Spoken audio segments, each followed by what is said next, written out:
পুরোটা কাপে।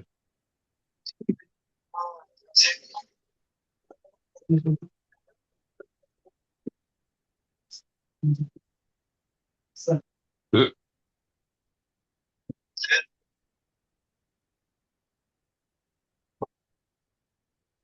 লেখা কি ক্লিয়ার দেখা যাচ্ছে?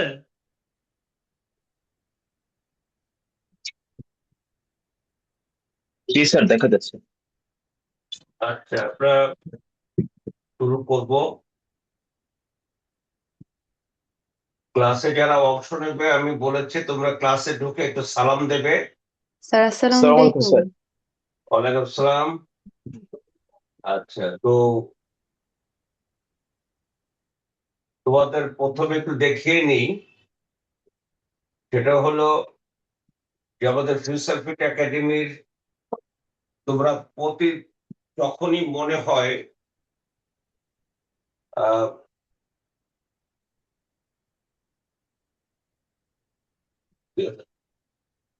যেমন তুমি ইউটিউবে আমাদের অনেক ভিডিও আছে। তুমি দেখলে যে এরকম একটা ভিডিও তোমার পরীক্ষার জন্য কাজে লাগবে, তুমি সেটা দেখবে। এই যে ফিউচার ফিট একাডেমি লিখে তুমি ইউটিউবে চলে যেতে পারো।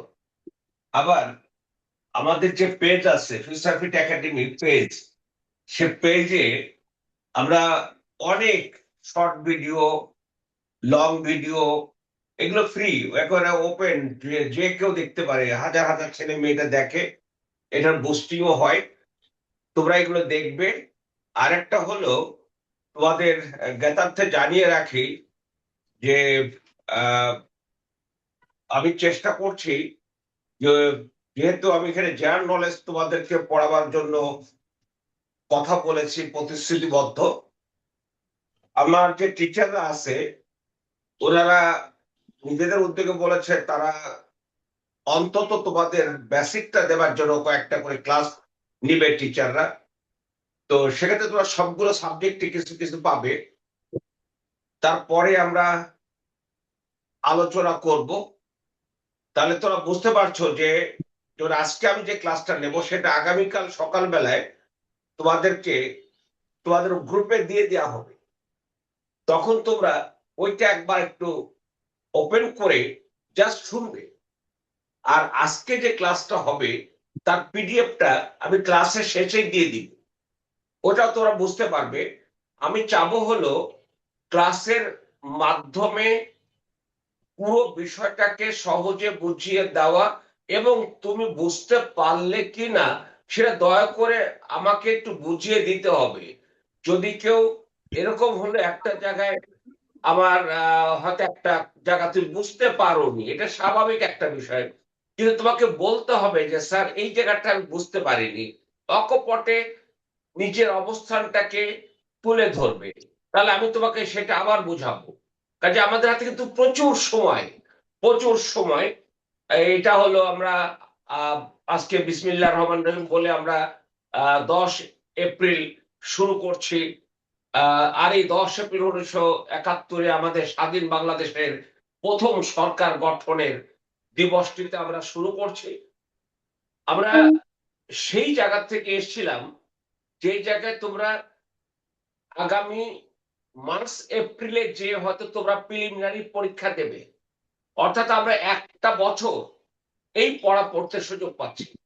তারপরে প্রিলিমিনারি পরীক্ষার পর কিন্তু আমার রিটেন ক্লাস কিন্তু অফ থাকবে না, আবার ভাইবা ক্লাস অফ থাকবে না।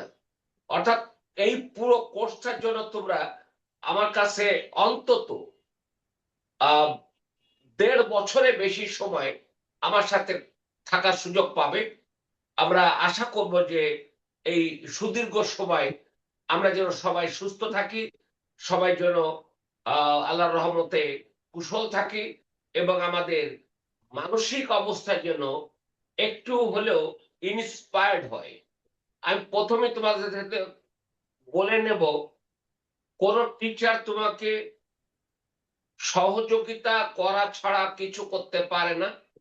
এখানে পড়ালেখার বিষয়, তোমরা যারা পড়ালেখা করবে, যখন পড়ালেখা করবে তোমরা একটা জিনিস খেয়াল করো, তোমরা পড়ো না, প্রতিদিন পড়ো না? বলো তো একজন পড়ালেখা করো না? জি স্যার। আচ্ছা, যখন পড়ালেখা করো আর একজন একটু বলো তো, তোমরা পড়ালেখা করো না? জি স্যার। আচ্ছা পড়ো। আচ্ছা তুমি কি বোঝো যে তোমার পড়াটা যথার্থ হচ্ছে কিনা, অর্থাৎ পড়াটা ঠিক হচ্ছে কিনা? কখন বুঝতে পারো যে তোমার পড়া ঠিক হচ্ছে? বলো, একজন করে বলো। হ্যাঁ স্যার, মাঝে মাঝে তো মনে হয় যে হচ্ছে, আবার মাঝে মাঝে গ্যাপ পড়ে যায়। মানে কখন মনে হয় হচ্ছে না? ছোট্ট করে কথা বলো। এখানে একটা একটু গল্প গল্প করার দরকার নেই, ছোট্ট করে বলো। যার মনে আসে আমার সাথে, না আমার সাথে গল্প করো, গল্প করো, গল্পে গল্পে বিজনেস, আর কিছু না। এটার জন্য আমাদের আহামরি টেনশন করতে হবে না, কোন রকমের মানে কি বলবো যে মাথা খারাপ করতে হবে না, আমার কি হবে কি হবে না এই দুশ্চিন্তা কিচ্ছু করতে হবে না। পরীক্ষা দেবো চাকরির জন্য, চাকরি হবে, চাকরি পাবো, আমি চাকরি করবো, যদি না হয় কিচ্ছু হবে না। Take it easy. জীবনে চাকরি পাওয়া কি আহ, একমাত্র না একটি মাত্র বলো তো? একটি মাত্র স্যার। একটি মাত্র। তার মানে তুমি চাকরি না পেলে কিন্তু অন্য কাজ করতে পারবে না? আর কত কাজ করে, কয়জন মানুষ বিশেষ পাস করে? তো যাক, এখন বিষয়টা হলো বিশেষ, আমি তোমাকে বিশেষ পেতে হবে। বিশেষটা হচ্ছে এরকম একটা চাকরি যেখানে তুমি সর্বোচ্চ প্রশাসনিক পাওয়ার এক্সারসাইজ করার সুযোগ পাবে। আর পাওয়ারটা হলো, এই পাওয়ারটা যেমন তুমি ব্যক্তিগত, এই পাওয়ারটা জাতিগত, এই পাওয়ারটা অঞ্চলগত, এই পাওয়ারটা বিশ্বগত।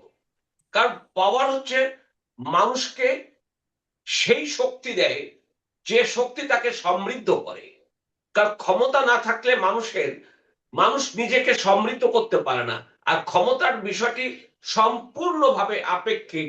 কার কতটুকু ক্ষমতা সেটা কিন্তু এক একজনের কাছে এক এক রকমের। আমার কতটুকু ক্ষমতা এটা তুমি কিভাবে অ্যাসেস করবে?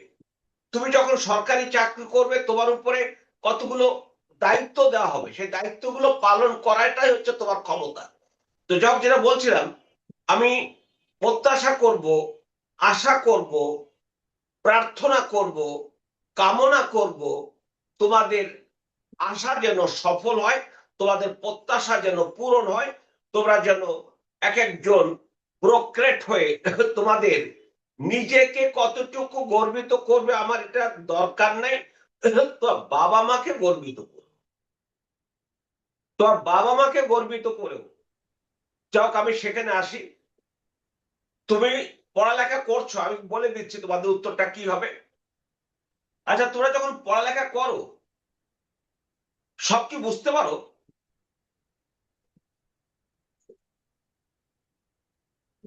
না স্যার, সব তো বোঝা সম্ভব না, কিছু কিছু খামতি কখন থেকেই যায়। বুঝতে পারো যে বোঝো নাই?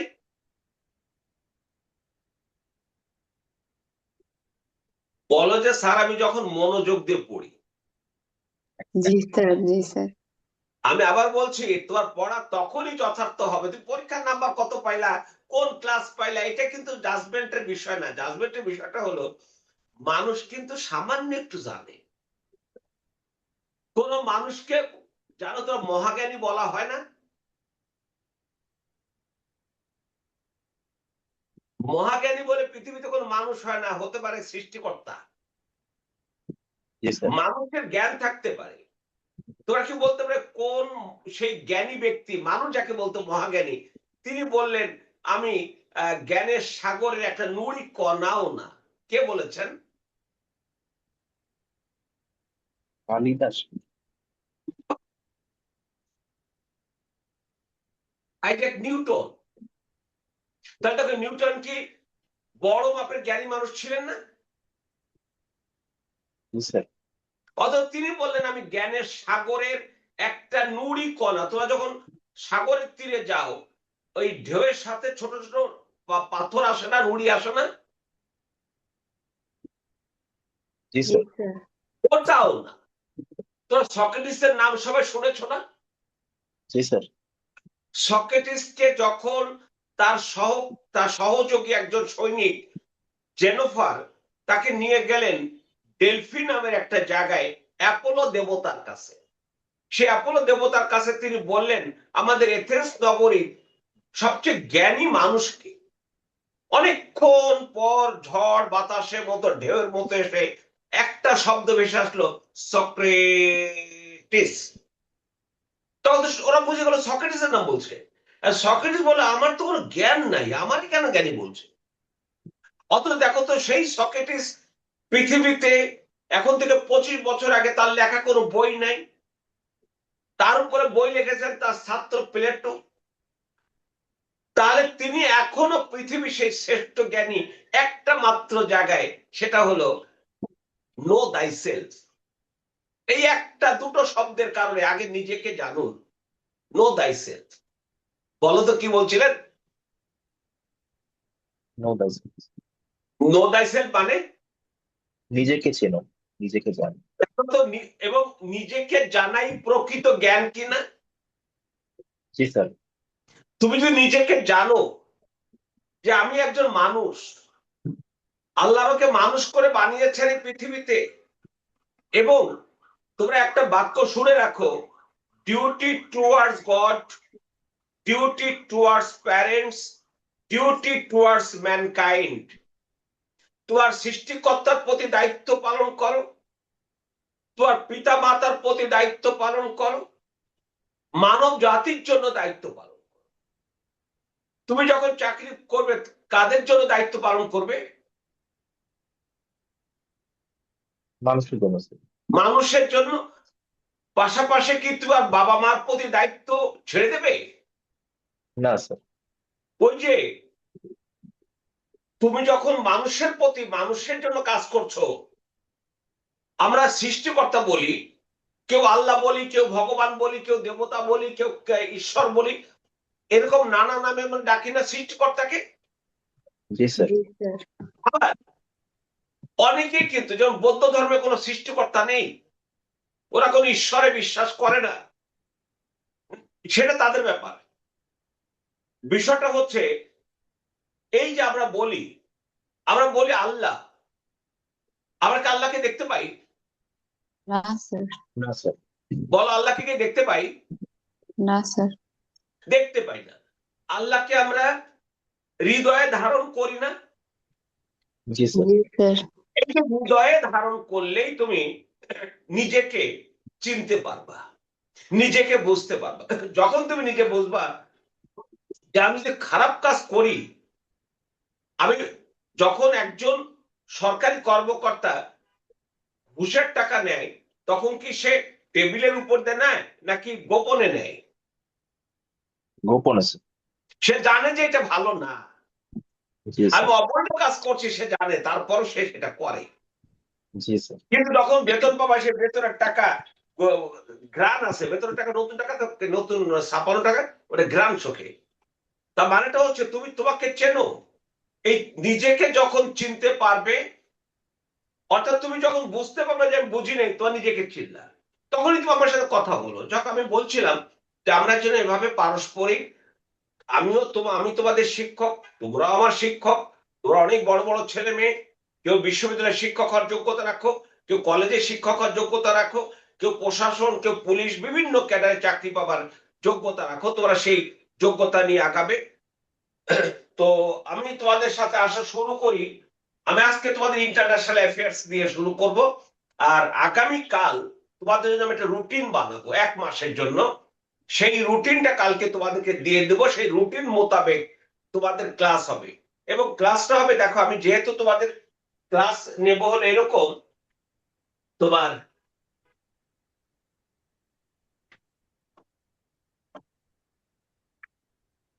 আমি কালকে রুটিনে দেখাই দেবো, তো একটু বলে দিই।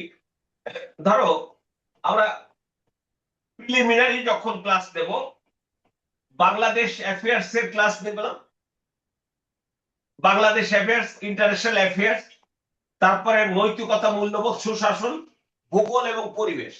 তাহলে প্রিলিমিনারির জন্য সাধারণ জ্ঞানে কি কি পড়তে হয় আমাদের বলো? বাংলাদেশ বিষয়াবলী, আন্তর্জাতিক বিষয়াবলী, নৈতিকতা, মূল্যবোধ, সুশাসন, ভূগোল, পরিবেশ।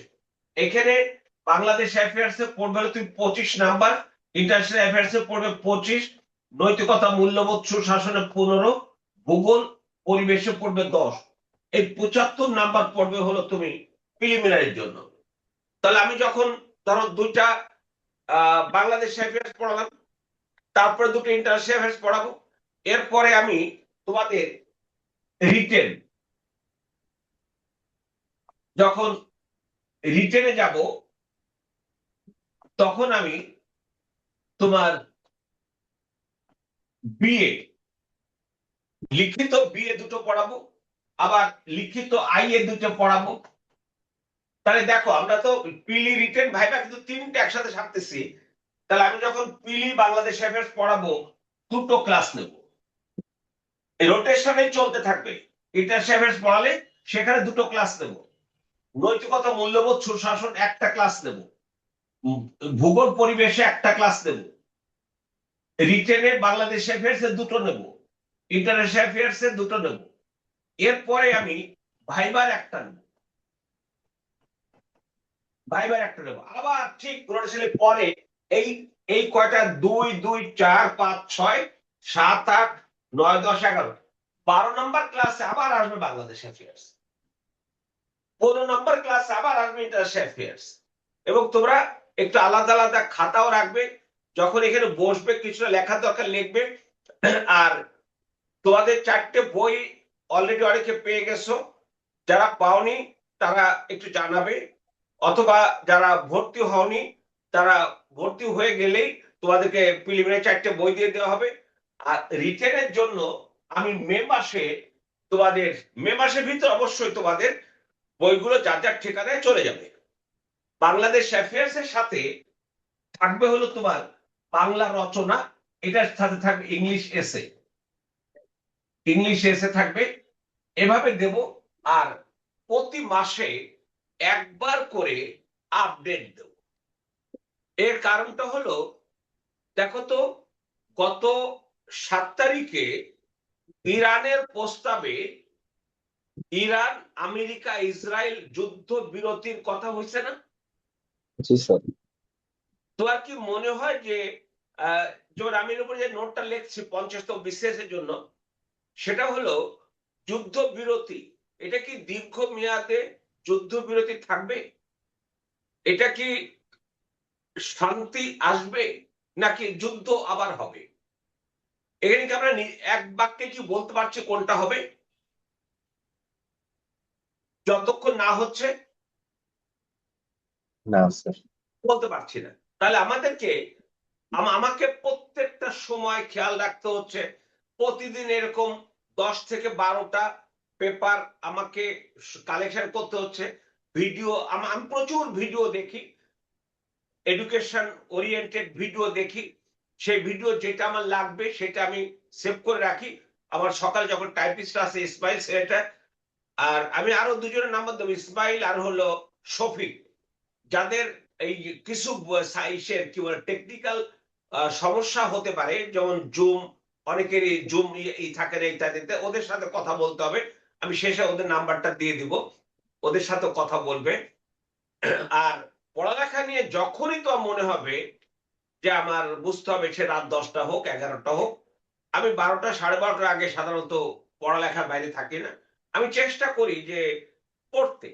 তোমাদেরকে কিভাবে বোঝাবো মানুষ ভালো থাকে কিভাবে, এটা কি সবাই কি একই রকম করে ভালো থাকে? না স্যার। প্রত্যেকটা মানুষের জীবনে কষ্ট আছে না? জি জি স্যার। স্যার। প্রত্যেকটা মানুষের জীবনে দুঃখ বেদনা আছে না? জি জি স্যার। স্যার। সুখের পরিমাণটা কম, দুঃখ কষ্টের পরিমাণটা অনেক বেশি।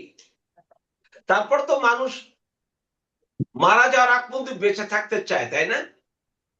জি জি স্যার। স্যার। অর্থাৎ আমি যেটা বিশ্বাস করি সেটা হলো, আমার শেষ নিঃশ্বাস ত্যাগ করার আগ পর্যন্ত আমি বেঁচে থাকবো।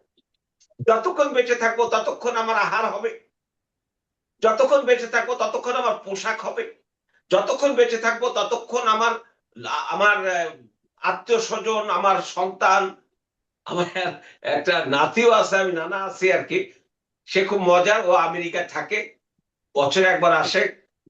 তো ছোট, 4 বছর হয়েছে আর কি, তো মাঝে মাঝে খুব কথাবার্তা হয়।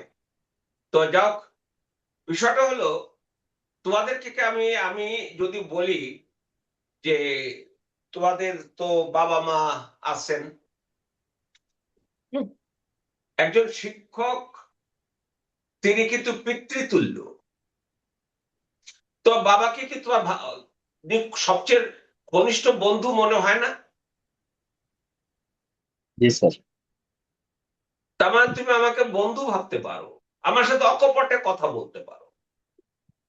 আমি আমি গল্প করি, আসলে আমি প্রচুর গল্প করি। গল্পটা আমার শিক্ষার বাইরে কোনো গল্প না, পড়ালেখার বাইরে কোনো গল্প না। যাক, এবার চলে আসে আমি আমার জায়গায়। আজকে ইন্টারন্যাশনাল অ্যাফেয়ার্সে তোমাদের প্রথমে রিকোয়েস্ট করবো, সেটা হলো তোমরা এই দেখো, ইন্টারন্যাশনাল অ্যাফেয়ার্স এর মোট চ্যাপ্টার আছে 5টা। বলো তো কয়টা চ্যাপ্টার? 5টা স্যার। 5টা। এই যে 5টা চ্যাপ্টার, আবার একটা চ্যাপ্টারের মধ্যে একাধিক চ্যাপ্টার আছে।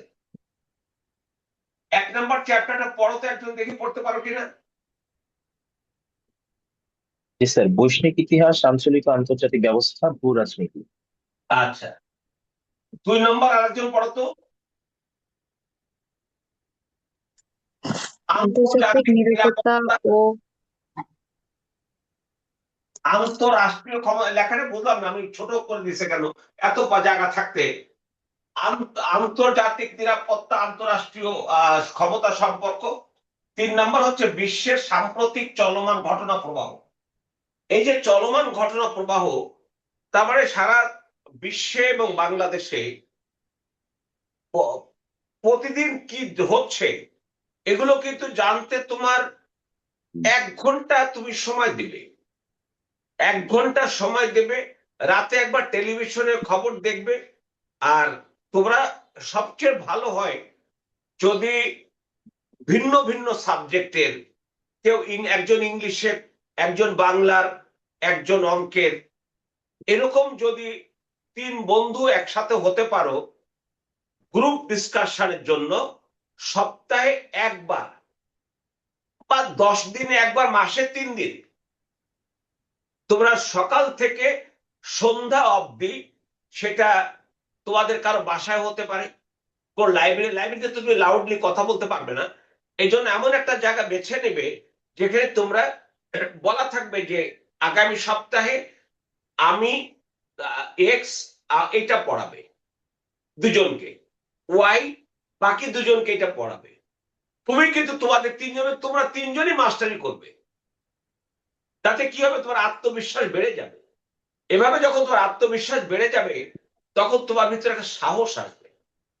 আর এই সাহসী ছেলে মেয়েদেরকে পরাজিত করবার ক্ষমতা কারো থাকে না। তারাই পারে না যাদের ভিতরে সাহস থাকে না। আর সাহস থাকে না, তুমি কখনো মিথ্যা কথা বলবে না, সাহস থাকবে। কখনো কারো প্রতি অন্যায় করো না, তোমার ভিতরে সাহস থাকবে। কারোর সাথে কথা বলতে স্পষ্ট ভাষায় কুণ্ঠিত হবে না, সাহস থাকবে। আর যুক্তিহীন কথা বলবে না। যেখানে যুক্তি নেই তার কোনো দাম নেই। আর যুক্তি থাকতে হলে সেখানে তথ্য থাকতে হবে। তো টাকা আসলো, এই চলমান ঘটনা এটা প্রতি মাসে তোমাদেরকে আমি দিয়ে দেব। প্রতি মাসে আমি দেবো, কিন্তু তোমাদেরকে পড়তে হবে, মিলাই নিতে হবে যে হ্যাঁ স্যার যেগুলো দিছে আমরা তো এগুলো একবার পড়েছি, তা ভালো হলো, বেশি হলো। তারপর 4 নম্বর দেখা আছে আন্তর্জাতিক পরিবেশ ইস্যু এবং কূটনীতি। তার 5 নম্বর আছে আন্তর্জাতিক সংগঠন এবং বৈশ্বিক অর্থনৈতিক প্রতিষ্ঠানাদি। এই যে যে 5টা তোমাদেরকে আমি বলে রাখি, তোমরা আজকে ক্লাসের পরে আমি এটা দিয়ে দেবো। তো তোমরা একবার রিডিং পড়বে। একবার পড়তে কয় মিনিট লাগবে বলতো? কতক্ষণ লাগবে?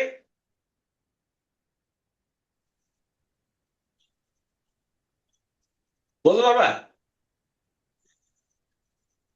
আমি বলছি, তোমরা দেখো যে সেটা হলো বৈশ্বিক ইতিহাস, আঞ্চলিক এবং আন্তর্জাতিক ব্যবস্থা, ভূ রাজনীতি। 2 নম্বর হলো আন্তর্জাতিক নিরাপত্তা, আন্তরাষ্ট্রীয় ক্ষমতা সম্পর্ক। 3 নম্বর হলো সাম্প্রতিক ঘটনা প্রবাহ। 4 নম্বর হলো আন্তর্জাতিক পরিবেশ ইস্যু এবং কূটনীতি। 5 নম্বর হলো আন্তর্জাতিক সংগঠন এবং বৈশ্বিক অর্থনৈতিক প্রতিষ্ঠানাদি কত 1 মিনিটের ভিতরে হয়ে গেছে না? জি স্যার। জি জি স্যার। Sir 1 minute. আর তোমার কিন্তু পড়বে, তোমার মুখস্থ করতে পারবে, প্লিজ মুখস্থ করবে না, তুমি পড়বে। আর কখন পড়বে জানো? তুমি রাত্রে শুতে যাও কয়টার সময়? যে কোনো সময় যাও, 11টার সময় যাও, 12টার সময়, যখনই যাও, তুমি কি শুয়ে কি ঘুমায় যাও? না না স্যার। স্যার।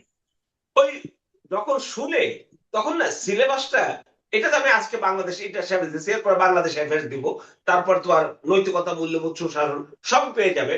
আর বইয়েও কিন্তু সিলেবাস সব দেওয়া আছে। এই সিলেবাস গুলো তুমি একসাথে করে রাতে একবার রিডিং করবে, যে সময়টা তুমি অঙ্ক ইংরেজি কিচ্ছুই করবে না, তারপরে তুমি ঘুমায় যাবে। আর একটা কথা মনে রাখবে, তুমি যে দিনে পড়লে, রাতে পড়লে, তোমার ঘুম ভাগে কয়টায় আমার জানার দরকার নেই। এখন যেহেতু আহ, ঘুমানোর টাইমটা আগে আমরা 10টা বাজলে ওরে বাবা ঘুমাইনি, এত রাত হয়ে গেছে, 11টা বাজলে এত রাত হয়েছে, এখন দেখো তো 1টা 1:30টা বাজলেও কি এই কথা বলি? জি স্যার। বলি আমরা অনেক রাত হয়ে গেছে না? মানুষ এখন না অনেক স্যার। রাত পর্যন্ত কাজ করে, সজাগ থাকে, কি দেখে? খালি মোবাইল না? জি স্যার। মোবাইল অনেক কিছু দেখা যায়, কে কে। আর মোবাইল তো মানুষের সাইকোলজি বোঝে। যেমন আমি কার্টুন দেখি, আমার সামনে প্রচুর কার্টুন আসে। আমি রাজনীতির বিষয়গুলো পড়াই, আমার সামনে প্রচুর রাজনীতির ভিডিও আসে, ওগুলো আমি দেখি। ওগুলো দেখে দেখে তারপর যেগুলো লাগবে সেগুলো আলাদা করি। তো যাও, তুমি সেটা করবে। যেটা বলছিলাম, ঘুমের থেকে উঠে যখন উঠে না, যখন তোমার ঘুম ভাঙে, তখন তুমি না বিছনা থেকে উঠবে না। বিছনা থেকে না উঠে আমি রাতে কি পড়েছিলাম, কত কি পড়ে আমি ঘুমোতে গেছিলাম।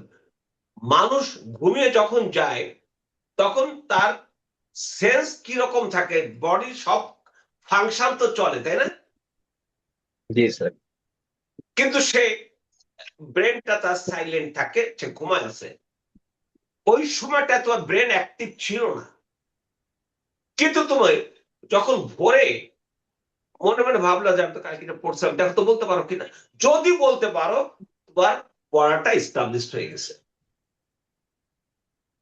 এইভাবে তুমি একটু প্র্যাকটিস করো। যা বলছিলাম, আমরা চলে আসি এই 5টা চ্যাপ্টার মুখস্থ করতে হবে না, শুধু পড়তে হবে। একটা সময় তোমরা আমার কাছে একটা বলো যে ইন্টারন্যাশনাল অ্যাফেয়ার্স আমাকে একটা প্রশ্ন করো, যে কোনো প্রশ্ন করো, আমি দেখাবো সিলেবাসে কোথায় থাকবে এটা। করো, যে কোনো একটা প্রশ্ন করো, জানতে চাও।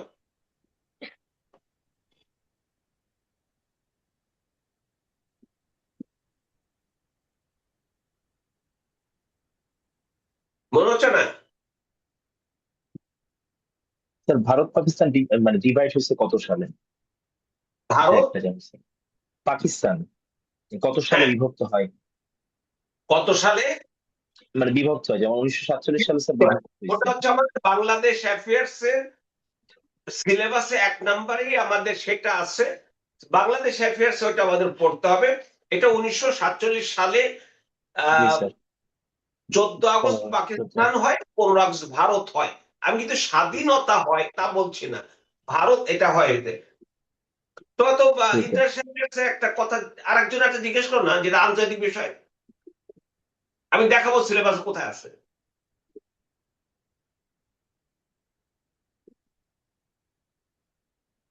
আরে এই যে কত ঘটনা ঘটতেছে, কত কিছু, বলো না একটা, বলো। তাহলে স্যার আরব বসন্ত স্যার। আরব বসন্ত, এই আরব বসন্ত হলো এই যে তোমার ভূ রাজনীতিতে থাকবে। জি স্যার। আচ্ছা আরেকটা বলো, এরকম আরেকটা বলো, আরেকজন বলো।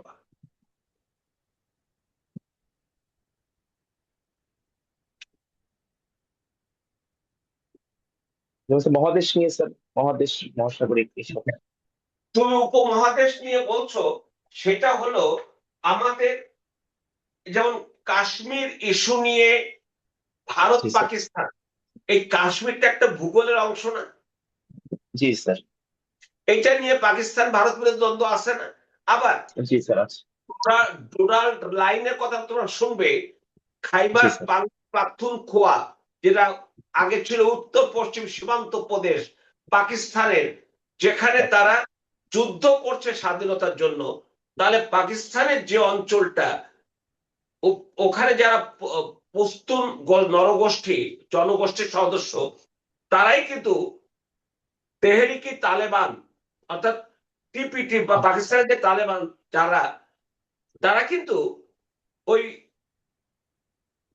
আফগানিস্তানের সাথে মিলে পাকিস্তানের সাথে যুদ্ধ করছে। জি। এইটার কারণটা কি? এটাও সেই ভূ রাজনীতির বিষয়। তবে জিজ্ঞেস করো, এরকম কত প্রশ্ন করতে পারো, অনেক প্রশ্ন করতে পারো, আমি দেখাচ্ছি একটা একটা করে প্রশ্ন করতে পারবে। এবার আসো, এবার বলো তো কি লেখা আছে। স্যার বৈশ্বিক ইতিহাস, আঞ্চলিক ও আন্তর্জাতিক ব্যবস্থা, ভূ রাজনীতি। আমাদের আজকের আলোচনা বসে সিলেবাসের এক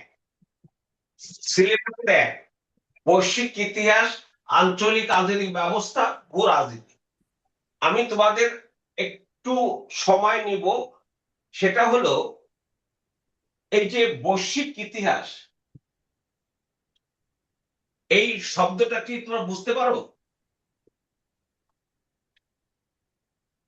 তো বিশ্বের যে ইতিহাস বা এরকম কিছু। হ্যাঁ, বলো কিসের ইতিহাস? তো বিশ্বের বা এই পৃথিবীর বিশ্ব যে ইতিহাস, তাই তো? জি স্যার। যদি আমি বিশ্ব ইতিহাস বলি, বিশ্ব ইতিহাস ইংরেজি কি? World history. World history. আচ্ছা, বৈশ্বিক ইংরেজি কি ওয়ার্ল্ড হবে না গ্লোবাল হবে? Global sir. গ্লোবাল। তাহলে এই যে আমরা সারা জীবন শুনছি ওয়ার্ল্ড হিস্ট্রি বা বিশ্ব ইতিহাস, আর এখন বলছি আমরা বৈশ্বিক ইতিহাস, আমি তোমাদের এই দুটোর মধ্যে সম্পর্ক বা পার্থক্য দেখালেই সবসময় মনে রাখবে, সবকিছুর একটা সূচনা আছে না? জি স্যার। যেমন আমরা যখন বাংলার ইতিহাস পড়ি, তখন প্রথম প্রাচীন যুগের কথা বলি না? জি স্যার। প্রাচীন যুগ শুরু হলো কখন থেকে? তখন থেকে শুরু, যার আগে আমরা জানি না, হ্যাঁ। তাই না? জি স্যার। আমি কখন থেকে শুরু হবে সময়টা মতো এখানে উল্লেখ করছি না, কিন্তু তখন থেকে স্যার হবে যার আগে আমি জানি না, তাই না? জি স্যার। আচ্ছা, এবার তাহলে বুঝতে পেরেছো যে সেটা হলো, আমি তোমাদেরকে সেই জায়গাটা নিয়ে যাই। দেখো, বৈশ্বিক ইতিহাস, এই জায়গাটা কি লেখা আছে?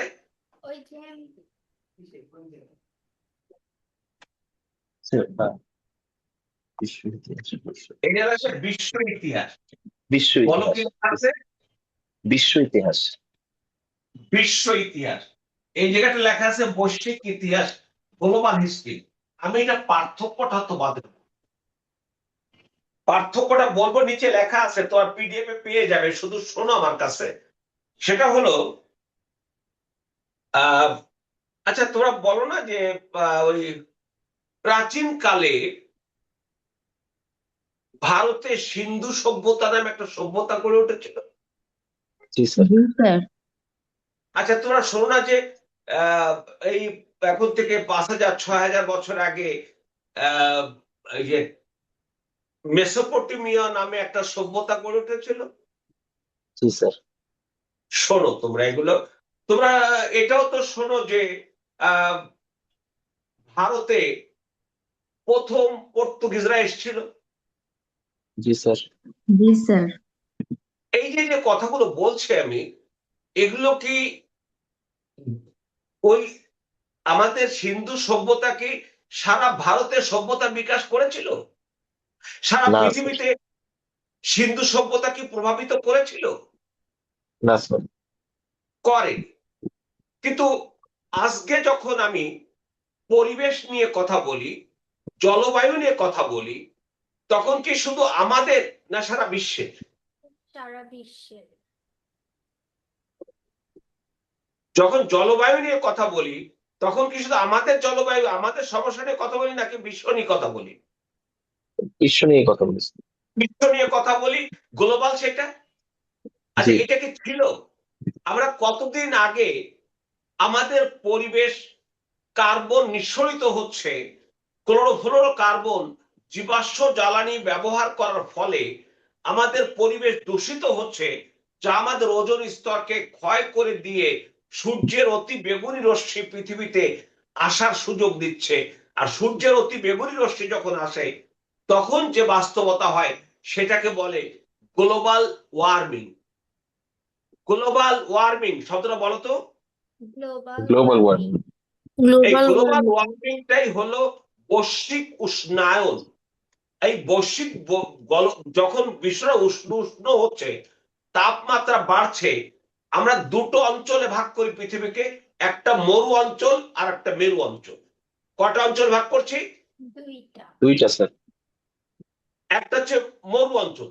যখন তাপমাত্রা বেড়ে যায় তখন মরু অঞ্চল আরো মরুকরণ হয় না? জি স্যার। মেরু অঞ্চলে যেখানে বরফ জমে আসে, যখন তাপমাত্রা বেড়ে যায় তখন সে বরফ গলে না? জি স্যার। গললে কি হয়? সে বরফের পানিটা নিচের দিকে আসে। নিচের দিকে নিচের দিকে যখন আসে। আসে, আমাদের মতো যে দেশ উপকূলে, সেই দেশের উপকূলের পানি, আমার সাগরের পানির উচ্চতা বেড়ে যায়। উচ্চতা বেড়ে যাওয়ার ফলে আমরা একটা ভয়ঙ্কর বাস্তবতার মধ্যে পড়ে যাই কিনা? জি স্যার। এটা গ্লোবাল। কিন্তু এখন থেকে আমি 1972 সালে এসে আমি তোমাদের এই পরিবেশ নিয়ে ডিপ্লোমেসি, পরিবেশ কূটনীতি নিয়ে কথা বলবো 72 সাল থেকে। তাহলে এখন থেকে কত বছর হলো? 54 বছর। 1854 বছর। এখন থেকে 54 বছর। তাহলে তার আগে কি আমার এই বিশ্ব ছিল না? তার আগে কি পরিবেশ ছিল না? জি স্যার ছিল। ছিল, কিন্তু সেটা গ্লোবাল হয়নি। তখন আমার কি বলবো যে ওই সিয়েরা লিওন নামে আমেরিকায় একটা ক্লাব আছে, সেই ক্লাবটা পরিবেশ নিয়ে গড়ে উঠেছিল কত শতাব্দীতে, তার আগে শতাব্দীতে। এটা বিশ্ব ইতিহাসের অংশ হয়ে গেল। কিন্তু আমি যখন সারা বিশ্বকে নিয়ে ভাবছি তখন সেটা হয়ে যাবে গ্লোবাল। আর যখন বিচ্ছিন্ন কিছু নিয়ে ভাবছি সেটা হয়ে যাবে বিশ্ব। এই দুটো শব্দ বুঝতে পারলে তোমরা তারাকে? জি স্যার। আচ্ছা, এবার আসো। সেটা হলো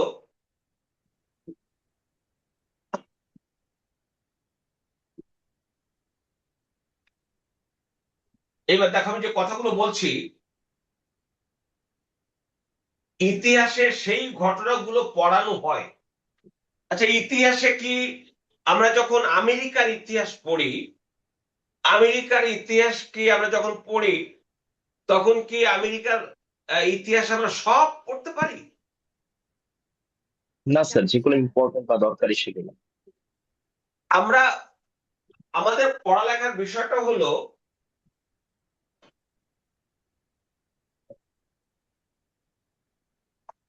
দেখো, ইতিহাসে সেই ঘটনাগুলো পড়ানো হয় এবং পড়া হয় যে ঘটনাগুলো ঐতিহাসিক। তাহলে আমরা পড়ি যে ঘটনাগুলো ঐতিহাসিক। ঐতিহাসিক শব্দের অর্থ কি? গুরুত্বপূর্ণ। ঐতিহাসিক শব্দের অর্থ কি?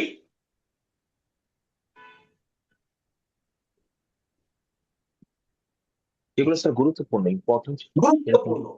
আচ্ছা, জি স্যার। তার মানে হলো আজও যদি এমন, যেমন আজকে যদি ইরানের সাথে আমেরিকা ইসরায়েলের যুদ্ধবিরতি চূড়ান্ত ভাবে যুদ্ধের সমাপ্তি হয়, এটা কি ঐতিহাসিক একটা ঘটনা ঘটবে না?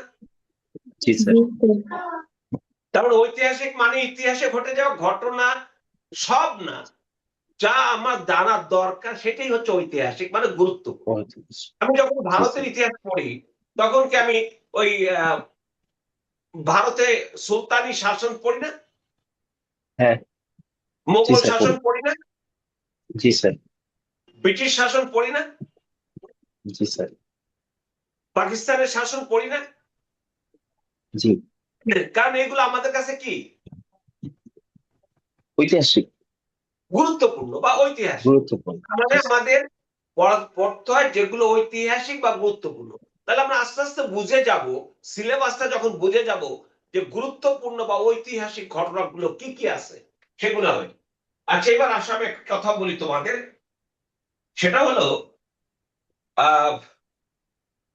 পৃথিবীতে যা ঘটে তা কি হঠাৎ করে ঘটে, না তার পিছনে আরেকটি কারণ থাকে? অবশ্যই কারণ কারেন্ট থেকে থাকে। স্যার। তোমরা এরকম বলো না যে এই ঘটনাটা না ঘটলে এটা হইতো না, তার মানে জি স্যার। পূর্ববর্তী কোনো ঘটনা না হলে পরবর্তী ঘটনা ঘটে?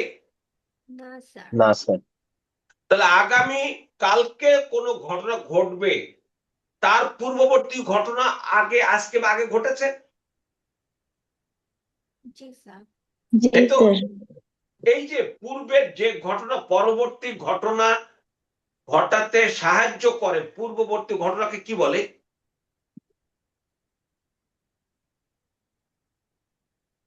তোমরা জানো শব্দটা, ঘটক। আমি এখানে লিখে দিছি, অনুঘটক। অনুঘটক। জি স্যার। শুনেছেন অনুঘটক? অনুঘটক মানে হচ্ছে, অনুঘটক হচ্ছে সেই ঘটনা যে ঘটনা পরবর্তী ঘটনা ঘটতে সাহায্য করে। তাহলে আমি পৃথিবীর যাই পড়ি না কেন, কোনো না কোনো ঘটনার মাধ্যমে আসবে না? জি জি স্যার।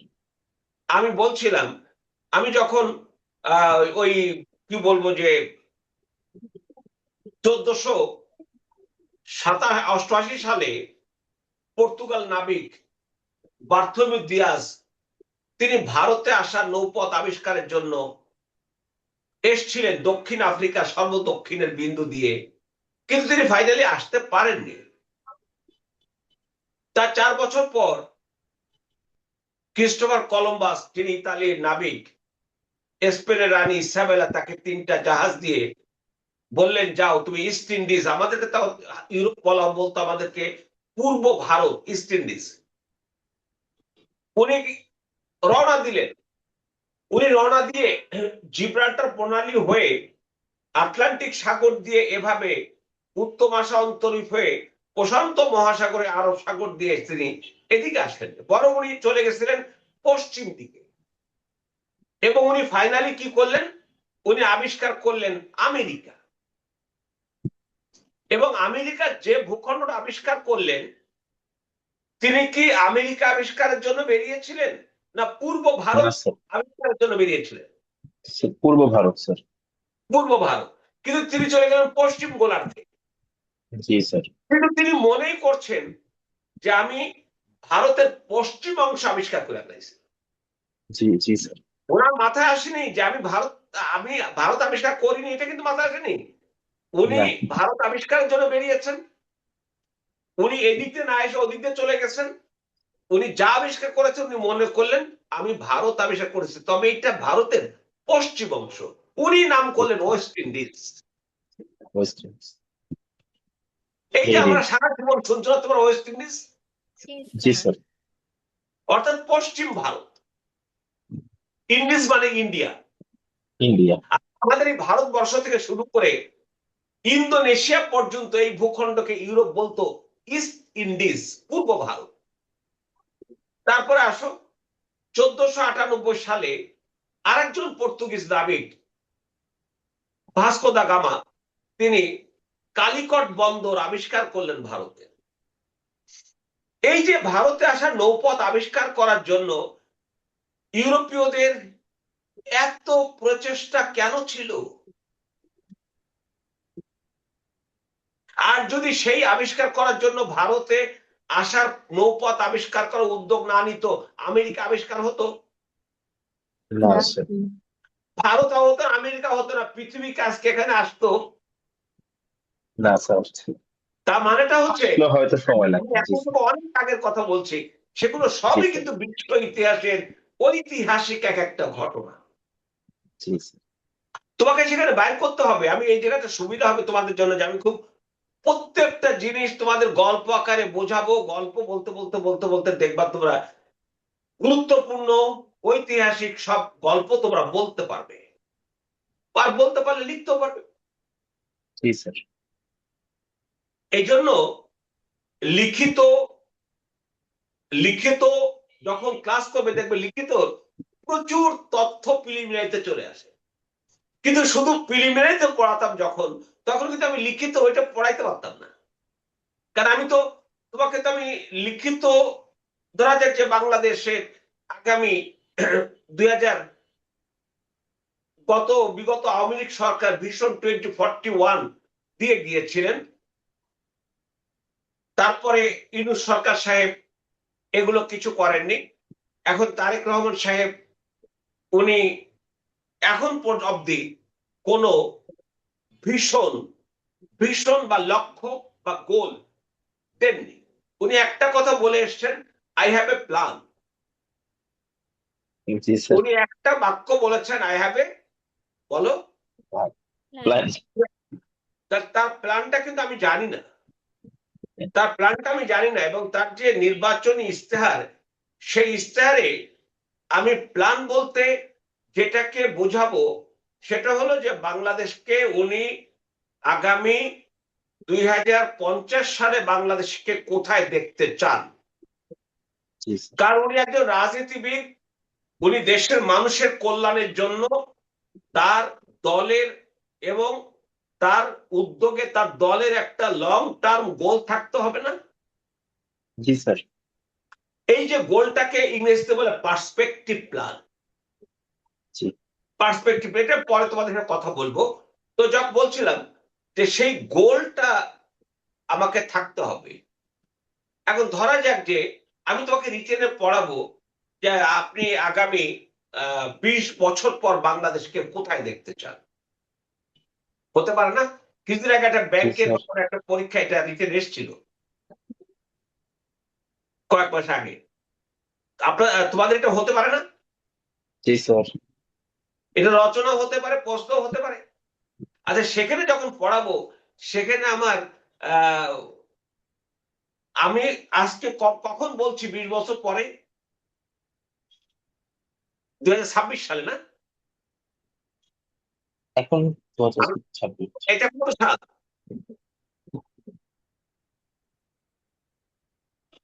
এখন আমি কত সালে দাঁড়িয়ে আছি আমরা? 2026 স্যার। আমি যদি 50 বলি তাহলে কত বছরের জন্য আমার একটা গোল থাকবে? 24 বছর, 25 25 বছর। বছর, 25 জি বছর। স্যার। 25 বছর। জি স্যার। আমি অলরেডি বাংলাদেশে কত বছর পেরিয়ে এসেছি? 55 বছর। 55 বছর। জি। এই যে 55 বছর, আমরা 71 সালে বাংলাদেশটা স্বাধীন হয়েছে, তাই না? জি স্যার। বাংলাদেশে স্বাধীন হয়েছে কত সালে? 1971 1971। সেই স্বাধীনতার সময় বাংলাদেশের অবস্থাটা 1972 সালে 16 ডিসেম্বর আমাদের মুক্তিযুদ্ধের বিজয় অর্জিত হলো। 10 জানুয়ারি 1972 বঙ্গবন্ধু স্বদেশ প্রত্যাবর্তন করলেন এবং 12 তারিখে তিনি প্রধানমন্ত্রী হিসেবে শাসন শুরু করলেন। এভাবে বাংলাদেশে এই ভূখণ্ডের জনগণ, এই ভূখণ্ডের মানুষ শাসন শুরু করলো। সেই 72 সালে বাংলাদেশের পৃথিবীর কততম দরিদ্র দেশ ছিল? 72 সালে আমাদের মাথাপিছু আয় কত ডলার ছিল? 72 সালে আমাদের কত জন্মহার, কত পার্সেন্ট ছিল? 72 সালে আমাদের খাদ্য ঘাটতি কত মিলিয়ন টন ছিল? কেন সেদিন বলা হয়েছিল বটমলেস বাস্কেট বাংলাদেশকে? বাংলাদেশে 1972 সালে বিদ্যুৎ উৎপাদন কতটুকু ছিল? বাংলাদেশে 72 সালে আমার যোগাযোগ ব্যবস্থা কতটুকু ছিল? বাংলাদেশের মানুষের শিক্ষার হার কত ছিল? বাংলাদেশের মানুষের জীবনের গড় বয়স কত ছিল? এগুলো আমরা জানি না স্যার। না স্যার। জানি না। আর এগুলো যদি না জানো তাহলে আজকের সাথে বাংলাদেশকে মিলাতে পারবে? না স্যার। না স্যার। আর যদি তুমি রুটে না যাও তাহলে আজকে মিলাতে পারবে না। আর আজকে যদি মিলাতে না পারো তাহলে 2050 সালে বাংলাদেশে কোথায় চাও সেটাও তুমি লিখতে পারবে। জি জি স্যার। তার মানে আমি যতগুলো তথ্য তোমাদের কাছে প্রশ্ন আকারে থ্রো করেছি, একটাও কিন্তু উত্তর বলিনি আমি, না একটা স্যার। উত্তর বলিনি, কারণ আমি উত্তর নিয়ে এখন আলোচনা করবো না, শুধু তোমাদের মাথায় ঢুকালাম এই জিনিসটা যে আজকে আমি যেখানে দাঁড়িয়ে আছি, আমি কি 72 সালে সেখানে ছিলাম? না স্যার। 72 সালে যেখানে ছিলাম আজকে কি আমি সেখানে আছি? না না স্যার। স্যার। তাহলে আজকে আমি আমার স্বাধীনতা থেকে আজকে পর্যন্ত এই যে আমি ডেভেলপমেন্টটা দেখাচ্ছি, আমি হাত দুলিয়ে দুলিয়ে, তারপরে 2050 সালে আমি কোথায় যাব সেটা আমি আজকে অ্যাসেস করতে পারি। জি। তার মানে আজকে যদি আমাকে অ্যাসেস করতে হয়, তাহলে আমার অতীত থেকে আসতে হবে, অতীত আমাকে জি জানতে স্যার। হবে। অতীত জানলে জি স্যার। বর্তমানকে শানিত করা যায়, আর বর্তমানকে শানিত করতে পারলে ভবিষ্যৎ ভবিষ্যৎ। বিনির্মাণ করা যায়। জি স্যার। অতীত বাদ দিলে বর্তমানও হয় না, ভবিষ্যৎ অন্ধকার। হুম। আমরা এই অন্ধকার ভবিষ্যৎ দেখতে চাই না, আমরা আলোকিত ভবিষ্যৎ দেখতে চাই। আমি সেই মোতাবেক তোমাদের সাথে কথা বলতে চাই। এবার আসো, আমি বলছিলাম যে ঘটনা ঘটনা 1914 থেকে 18 পর্যন্ত একটা যুদ্ধ হয়েছিল। তোমরা শুধু বলো তো এই যুদ্ধকে একটা ঘটনা নাকি? জি স্যার, একটা ঘটনা। এবার আসো, প্রত্যেকটা ঘটনার একটা প্রতিক্রিয়া থাকে না? জি স্যার। আচ্ছা, এখন সব ঘটনার কি প্রতিক্রিয়া থাকে? না স্যার, সব ঘটনা। না। তো যার প্রতিক্রিয়া থাকে না, তাহলে সেটা নিয়ে কি আমাদের খুব বেশি আলোচনা করার দরকার আছে, না সুযোগ স্যার। আছে? নাই, কারণ সেটা তো অলরেডি গন, সেটা তো আমরা ভুলে গেছি, আমরা জানি না। জি তাহলে স্যার। একটা ঘটনা ঘটলো, তার ভিতর থেকে একটা প্রতিক্রিয়া আসতে হবে। আর প্রতিক্রিয়াটা যদি আসে, তাহলে দেখো তো আর একটা ঘটনা ঘটবে কিনা। জি স্যার। জি স্যার, সেটা ঘটবে। হচ্ছে ওই ঘটনার প্রতিক্রিয়ার ফলাফল। জি স্যার। তাহলে একটা ঘটনা ঘটবে, সেখান থেকে কি হতে হবে? রিয়াকশন হতে হবে, তাই না? ধরো জি স্যার। তুমি আজকে বিশেষ পরীক্ষা দেবে, এই বিশেষ পরীক্ষা দেওয়ার জন্য তোমাকে অনার্স পাস করা লাগতেছে, অনার্স পরীক্ষা দেওয়া লাগতেছে, এটা হলো একটা ঘটনা। এখন ওই ঘটনার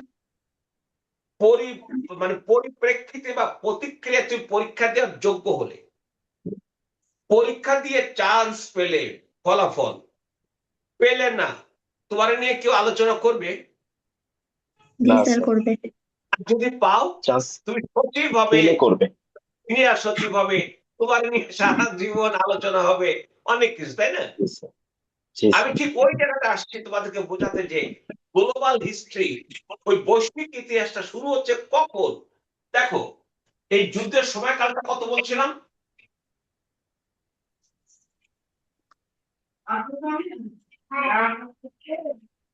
1914 থেকে 1918, 1914 থেকে 1918। 1918 পর্যন্ত 1918। একটা যুদ্ধ। বলো তো সময়টা। 1914 থেকে 1918। আচ্ছা, এই যুদ্ধের প্রতিক্রিয়া হলো, আচ্ছা প্রতিক্রিয়ার জায়গা আগে বলি। দেখো তো, যুদ্ধ মানে সেখানে শান্তি এবং নিরাপত্তার বিষয়টা প্রতিক্রিয়ায় আসে কিনা? জি জি স্যার। স্যার, চলে আসে।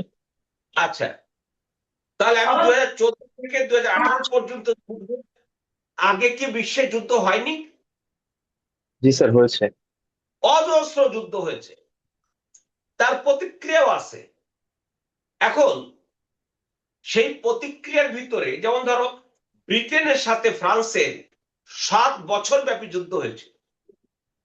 আচ্ছা, সেখানে কি ব্রিটেন আর ফ্রান্সের যুদ্ধে সারা ইউরোপ নিরাপত্তা, সারা বিশ্বের নিরাপত্তা শান্তির কথা ভাবা হয়েছিল, না তারা নিজেদের নিরাপত্তা শান্তির কথা ভেবেছিল? নিজেদেরটা ভাবছে স্যার। তাহলে প্রতিক্রিয়া শুধু তারাই ছিল। এই জি। 14 থেকে 18 পর্যন্ত যুদ্ধ, এই যুদ্ধটা প্রথম বিশ্ব শান্তি কথাটা কি আসলো, বড় বিশ্ব। বিশ্ব। এর আগে কোন যুদ্ধের প্রতিক্রিয়ায় বিশ্ব কথাটা আসে নাই। তাহলে বিশ্ব শান্তি এবং নিরাপত্তার ধারণার জন্ম দিল কোন যুদ্ধটা? এই 14 থেকে 18 প্রথম। পর্যন্ত 18 বলো তো? 14 থেকে 18টায় বিশ্ব প্রতিক্রিয়া দিয়েছিল। বিশ্ব শান্তি নিরাপত্তা ধারণা জন্ম দিল। বিশ্ব যদি সেটা শান্তি। না হতো 1918 সালের 8 জানুয়ারি মার্কিন প্রেসিডেন্ট উড্রো উইলসন সিনেটে ভাষণ দিয়ে বলেছিলেন, 14 দফা দিয়েছিলেন এবং বলছিলেন যে 14 দফায় যুদ্ধ থামাতে হবে, আগামীতে যাতে যুদ্ধ না হয় তার জন্য একটা বিশ্ব ব্যবস্থা গড়ে তুলতে হবে। আর তার জন্য 1918 সালের 11 নভেম্বর জার্মানি যখন ফ্রান্সের কাছে আত্মসমর্পণ করলো, এর মধ্য দিয়ে যুদ্ধটা শেষ হয়ে গেল। এখন তার ফলাফলটা কি? ফলাফলটা হলো 1919 সালের 25 জানুয়ারি ফ্রান্সের প্যারিসে মিত্র এবং সহযোগী শক্তির দেশগুলো একত্রিত হলো। নাম দেওয়া হলো প্যারিস পিস কনফারেন্স, প্যারিস শান্তি সম্মেলন।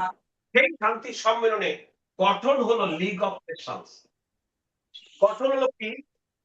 League of Nations. এটা কি? এটা কি? এটা বিশ্ব স্যার। তাহলে কি দাঁড়ালো?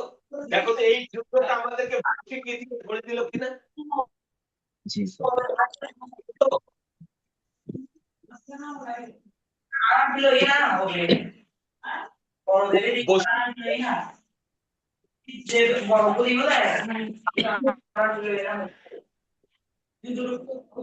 কোন শব্দ তার কথা শুনতেছে না। আপনার কথা শোনা যাচ্ছে না। এটা একটা কথা বলো না, একটু মিউট করে রাখো। যখন আমি একটু পরে, তোমরা আমার সাথে একটু পরে কথা বলবে।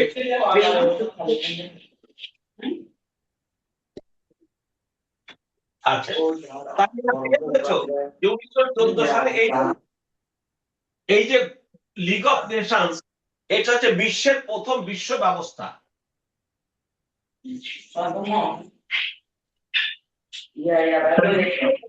ব্যবস্থার নাম কি?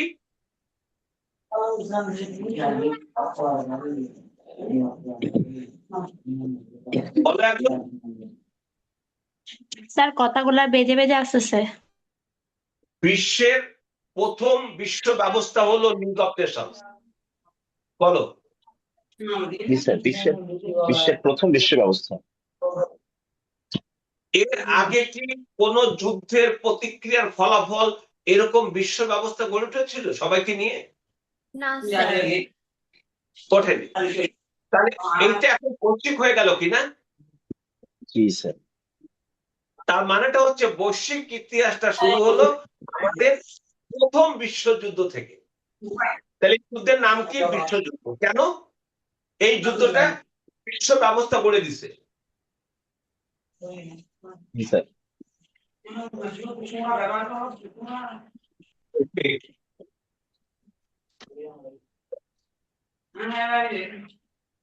তোমরা কি ক্লিয়ার হয়েছো যে এই যে দেখতে অসুবিধা হচ্ছে তোমাদের? দেখতে অসুবিধা হচ্ছে না স্যার, শুধু কথাগুলা বেজে বেজে আসছে। আচ্ছা, এবার ঠিক আছে। তাহলে তোমরা দেখো, জি স্যার। বৈশ্বিক ইতিহাসের শুরুটা হলো কখন থেকে? 1914 থেকে 1918। জি স্যার। প্রথম বিশ্বযুদ্ধ থেকে। প্রথম বিশ্বযুদ্ধ। এখন প্রথম বিশ্বযুদ্ধের আগে যদি ঘটনা না থাকতো তাহলে কি প্রথম বিশ্বযুদ্ধ হতো? না না স্যার। স্যার। তাহলে আমরা শুরু করলাম, তাহলে শুরুটা যে হলো তারও তো একটা প্রেক্ষাপট আছে না? জি স্যার। স্যার সেই প্রেক্ষাপটে যখন যাব তখন আবার আর একটা চ্যাপ্টার থাকবে, আমি সেটা দিয়েছি তোমাদেরকে ভাগ করে। সেটা হলো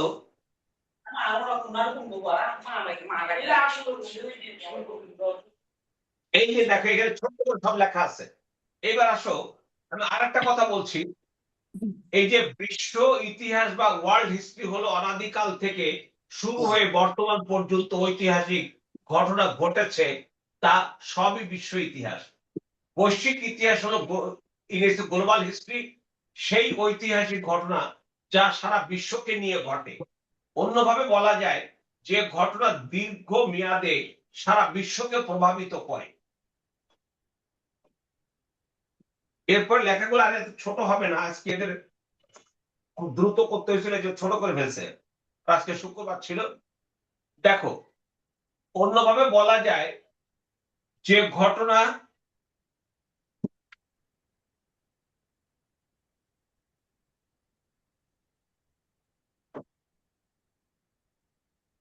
যে ঘটনা দীর্ঘ মেয়াদে সারা বিশ্বকে প্রভাবিত করে। আচ্ছা, পৃথিবীর সব ঘটনা কি দীর্ঘ মেয়াদে পৃথিবীকে প্রভাবিত করেছে? না স্যার। করেনি। তাহলে কোনটা করলো? এই যে 1917 সালে রুশ বিপ্লব। রুশ বিপ্লব হয়েছে কত সালে? 1917 সালে। 1917 সালে। রুশ বিপ্লব যদি না হতো তাহলে পৃথিবীতে কি সমাজতন্ত্র আসতো? না স্যার। আর যদি সমাজতন্ত্র না আসতো, সমাজতন্ত্রের অপোজিট পুঁজিবাদের সাথে সমাজতন্ত্রের রাজনৈতিক দ্বন্দ্ব দেখা দিত? না স্যার। না স্যার। আর দ্বন্দ্ব যদি দেখা না দিত, তাহলে দ্বিতীয় বিশ্বযুদ্ধের পর তোমরা সিনাই যুদ্ধের নামে একটা কথা শোনো না? জি স্যার। এই যে সিনাই যুদ্ধ, তার মানেটা হলো এই সিনাই যুদ্ধ কি এখনো প্রভাবিত করছে কিনা আমাদেরকে, আর রুশ বিপ্লব এখনো প্রভাবিত করে কিনা? জি স্যার, করে। এবং যতদিন পৃথিবী থাকবে ততদিন। জি স্যার। এইবার আসো সিনাই যুদ্ধ। 1991 সালে সোভিয়েত ইউনিয়নের পতন হয়ে গেল, সিনাই যুদ্ধের অবসান হয়ে গেল। তারপর শুরু হলো আমাদের বিশ্বায়ন প্রক্রিয়া, গ্লোবালাইজেশন। গ্লোবাল থেকে গ্লোবালাইজেশন, বিশ্ব বৈশ্বিক থেকে বিশ্বায়ন। তাহলে আমরা এখন বিশ্বায়নে চলে আসি। অর্থাৎ সোভিয়েত ইউনিয়ন 1991 সালে ভেঙে গেল, তার আগে পূর্ব ইউরোপ থেকে সমাজতন্ত্র চলে গেল, এভাবে সিনাই যুদ্ধ শেষ হয়ে গেল। এটা হচ্ছে তোমাদের ইন্টারশেফের সিলেবাসের 1 নাম্বার। সিলেবাসের 1 নাম্বার বিষয়টি। যেহেতু আমাদের হাতে প্রচুর সময়, সেহেতু তোমাদেরকে আমি একবারে খুব বেশি লোড দেব না। আমার ধারণা তোমরা একটু পরে এটা পাবে, একবার রিডিং পড়বে। কালকে যখন সকালে রেকর্ডটা পাবে 10টা সাড়ে 10টার দিকে, তখন রেকর্ডটা একটু ভালো করে দেখবে। কারণ রেকর্ড আমি এই যত কথা বলেছি সব তো কথাকে লেখা নাই, তাই না? জি স্যার। আমি কথা বলেছি গল্প আকারে, আর এখানে ছোট্ট একটু লিখে দিয়েছি তোমার বোঝার জন্য। দুটো মিলিয়ে তোমার মতো করে আর একটু লিখে নিও, তখন ওটা তোমার হয়ে যাবে। সবসময় মনে রাখবে, আমি যা পাই আমার আমার করে নেবো, আমার আমার, তখন তো ভালো লাগে। এই পর্যন্ত আজকে। আমি আগামী রবিবারে তোমাদের তোমাদের ক্লাস হবে রবি মঙ্গল বৃহস্পতি, এরকম 2 সপ্তাহ হবে। তার পরের সপ্তাহে যে তোমাদের ক্লাস 2 সপ্তাহ পরে হবে রবি মঙ্গল শুক্র, এই রাত 9টা থেকে ক্লাস হবে। 1 ঘন্টা মতো আমি ক্লাস নেবো, 1 ঘন্টা বেশি লাগবে না। অনলাইনে 1 ঘন্টা যথেষ্ট। তো তোমাদের আগামী রবিবারে ক্লাসটা হবে না, মঙ্গলবারে। তার মানে আগামী মঙ্গলবারে দ্বিতীয় ক্লাস হবে, সেদিনে বাংলাদেশ অ্যাফেয়ার্স এর 1 নাম্বার ক্লাসটা নিব। কথা বুঝতে পেরেছো? এভাবে সবগুলো সাবজেক্টের একটা করে ক্লাস হয়ে যায়। তাহলে তো আমরা টাচে চলে আসলাম, তাই না? জি স্যার। জি স্যার। রিটেনের বাংলাদেশ অ্যাফেয়ার্স এর একটা হলো, ইটাস অ্যাফেয়ার্স একটা হলো, ভূগোল পরিবেশের একটা হলো, ভাইবার একটা হলো। তো সবগুলো সম্পর্কে একটা আইডিয়া বা একটা সিলেবাস তোমরা পেয়ে গেলে, সেই সিলেবাসের আলো। আমাদের জন্য কি কোনো এবার তুমি বলো, আমাকে কোনো প্রশ্ন করতে চাইলে করো। আর আমাদেরকে তোমাদের যে বইগুলো দিচ্ছেন স্যার রুটিন হ্যাঁ করে দিবেন, মানে ক্লাসে কোন ক্লাসে ক্লাসে কোন দিন কোনটা পড়াবেন ওটা নিয়ে রুটিন করে দিবেন। আবার একটু বলো তো কথাটা। বলতেছি স্যার, আমাদের বই এগুলা ক্লাসে কোন দিন কোনটা হবে ওটার বিষয়ে রুটিন করে দিবেন। বই তুমি পড়ো, বই যারা নিয়েছো খেয়াল করো, তোমরা প্রথম সিলেবাসটা পড়ো, হ্যাঁ তারপর সূচিপত্র পড়ো। তোমরা অন্তত 1 সপ্তাহ বইয়ের ভিতরে ঢুকবে না। প্রথম সিলেবাস এবং সূচিপত্র প্রত্যেক দিন আধা ঘন্টার জন্য সিলেবাস সূচিপত্র, সিলেবাস সূচিপত্র, তারপর বইয়ের ভিতরে ঢুকবে।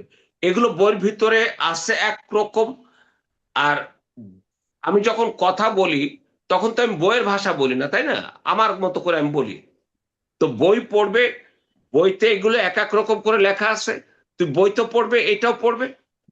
এটা তো আর প্রিন্ট না করলে চলবে, এটা তো আর প্রিন্ট করতে হবে না, জাস্ট একটু পর পেয়ে তুমি এটা একটা জুম করে পড়ে নেবে, তারপর বইটা দেখবে আর সকালে ভিডিওটা দেখবে। বলো, আর কেউ কিছু বলবে?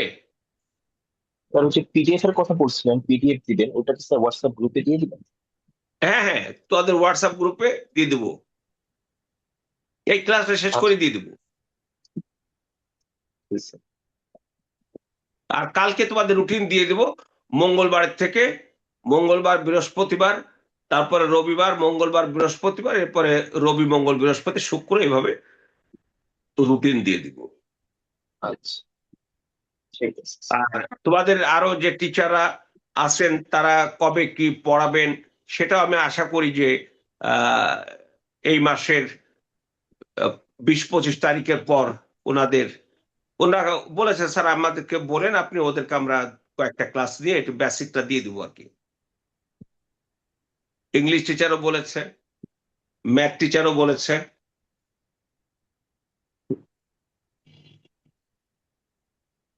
তো বলবে আর কেউ কিছু? কেমন তোমাদের, এই যে আমি আলোচনা করলাম, তোমাদের কেমন লাগলো? জি স্যার, ভালো স্যার। জি স্যার, ভালো লাগলো। তো ভালো লাগলো কেন?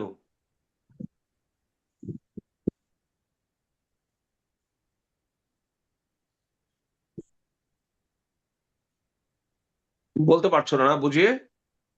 স্যার, ভালো লাগলো কারণ ঘটনাগুলোকে হচ্ছে মানে গল্পের মতো করে বলার কারণে এটা মানে বুঝতে আরো বেশি সুবিধা হয়েছে এই জন্য। এইটাই আমি জানতে চাচ্ছিলাম যে স্যার আপনি যেভাবে বলেছেন সেটা তো হুবহু বইয়ের কোনো ভাষা না।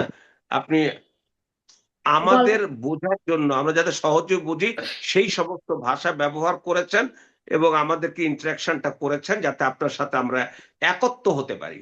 সেটুকু আমি স্যার, তোমরা বোধহয় আমার সাথে একসাথে হতে পেরেছো আমার যা মনে হয়, জি স্যার। এই জন্য তোমার ভালো লেগেছে। আর এই জি স্যার। ভালো লাগাটা শেষ অবধি রাখতে হবে, অর্থাৎ জি স্যার। ভালো লাগাবে। আজকে বোধহয় কেউ একজন, তার আমি লিখেছিলাম একটা কথা, কারে তোমারে বোধহয়, যে ভালো লাগাবে আর আমি ভালো লাগাতে প্রয়াস চালাবো। মানে তুমি যদি ভালো লাগাতে চাও তাহলে আমি ভালো লাগাতে পারবো, আর আমাকে যদি তুমি যদি ভালো লাগাতে না চাও, শত চেষ্টা করলেও কি আমি ভালো লাগাতে পারবো? না না স্যার। স্যার। তা মানেটা হচ্ছে যে তুমি যদি আগ্রহ থাকে পসিবল, এবং তুমি ভালো করবে, দেখবে ভালো করবে, ভালো করবে, কোনো চিন্তা করো না, মনটাকে মুক্ত রাখো। আর সবসময় মানুষের সাথে ভালো ব্যবহার করবে, মানুষ যেন বলে যে এই ছেলেটা মেয়েটা কত ভালো, বেশ ভালো। যাকে 10 জন ভালো বলে, ওই সৃষ্টিকর্তাও তাকে ভালো বলে। কাজেই তুমি আমি তোমাদের মাঝখানে একটা মোটিভেশনাল একটা ক্লাস, একাধিক ক্লাস নেব, মোটিভেশনাল বেশ কিছু ক্লাস পাবে তোমরা। অর্থাৎ আমরা তো শুধু গদবাঁধা পড়ে যাই, আমি শুধু গদবাঁধা পড়াবো না, এই গদবাঁধা পড়াতে গেলেই কিন্তু ছেলে মেয়েদের বিপদটা হয়। জি স্যার। আমরা কিন্তু প্রচলিত যে পড়ালেখা করি না, সেখানে গদবাঁধা পড়ায় জি স্যার। টিচাররা। মানে কি বলবো, মুক্ত মনে গল্প করে না ছেলে মেয়েদের সাথে। তারা একটা নোট বলে এটা এটা পড়া দিলাম, এটা পড়া দিলাম, এটা পড়া দিলাম। বিষয়টা হচ্ছে তোমাকে একেবারে সাধারণ করতে হবে। বিসিএস একটা সাধারণ পরীক্ষা, চাকরিও সাধারণ। আচ্ছা, জীবনটা কি অসাধারণ কিছু না? সাধারণ।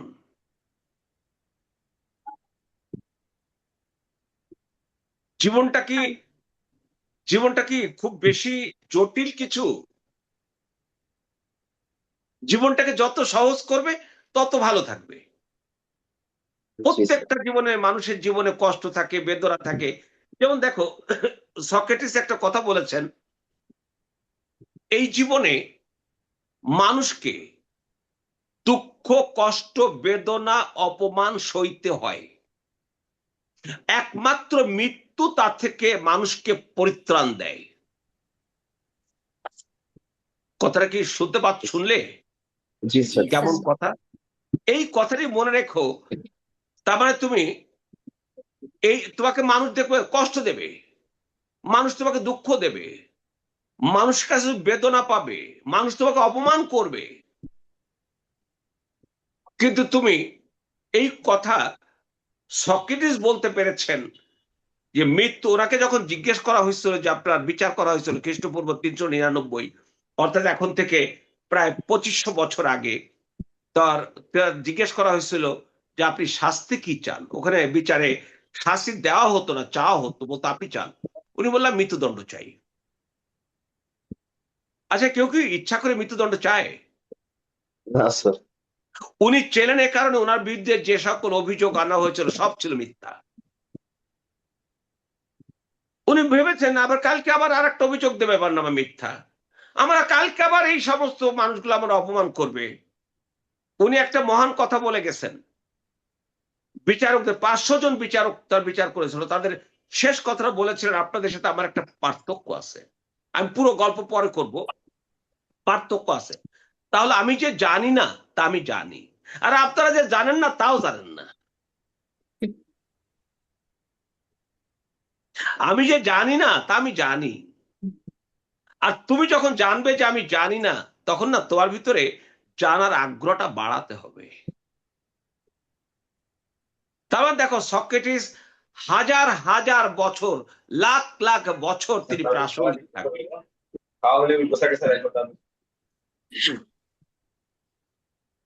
তো তোমরা সবাই ভালো থেকো। আগামী মঙ্গলবার রাত 9টার সময় দেখা হবে। তোমরা যারা বই নাওনি যোগাযোগ করো, আর কালকে সকালে রেকর্ডটা পেয়ে যাবে।